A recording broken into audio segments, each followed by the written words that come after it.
foxes are cute. The internet loves them. Yes, they're like extra cute dogs. And in Super Lucky's Tale, you get to play the cutest fox of them all.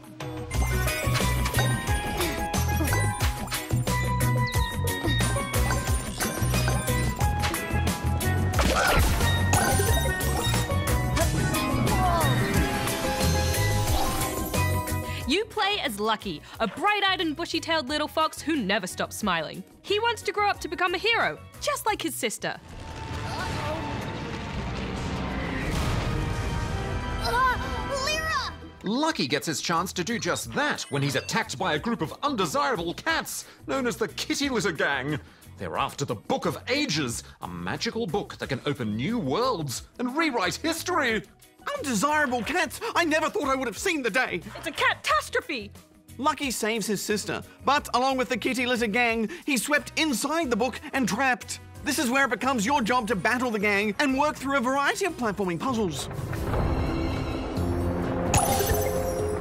I must say, the look of this game really won me over. The animations of Lucky are adorable, and you instantly get a sense that he's a super fun fox to be around.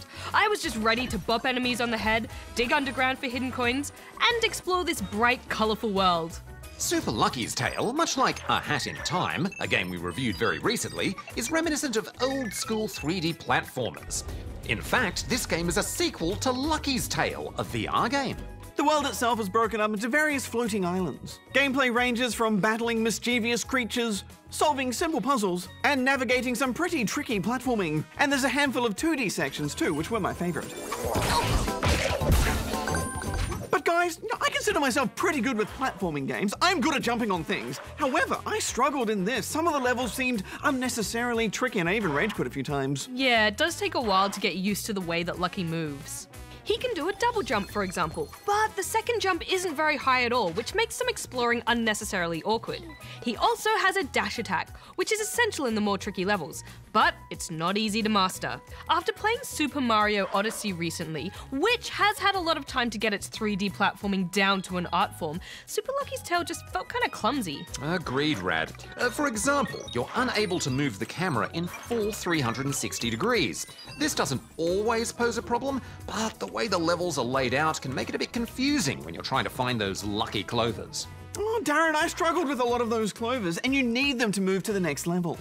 Some clovers can be won easily by beating a boss or making it through a level, but some will require some pretty tricky footwork, replaying of levels, and lots of exploring. Whoa!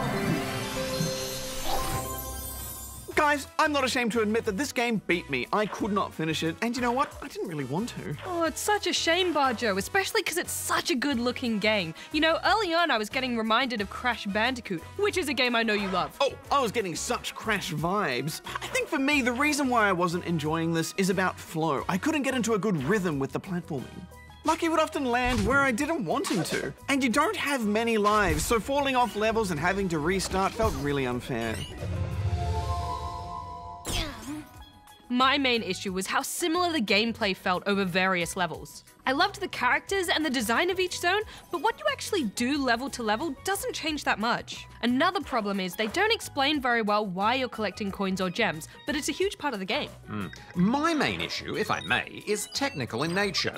This game should run smooth and well on the Xbox One. However, the frame rate is a little sluggish. Not enough to bother the average human eye, but my optical sensors deem it to be unusually deficient. Darren, you know what? Maybe I've got robot eyes because I noticed this too, and it should be running good on this console, and I have heard it runs much better on the Xbox One X, which has me worried that we might already be seeing a console divide between new and old. Yeah, but even so, I think that frame rate won't really bother most people. You know, we expected better, but it is possible. That is true, and I think we have been pretty harsh on this game, but I think that's just because it feels like a real missed opportunity. Lucky is a great character, and the ideas are sound, but I found myself pushing through this game rather than actually wanting to go and play it, so I'm gonna give it 2 out of 5 rubber chickens. Yeah, that's fair, Bajo. I'm gonna give it an extra half point because I just loved the art style. It's a 2.5 out of 5 from me.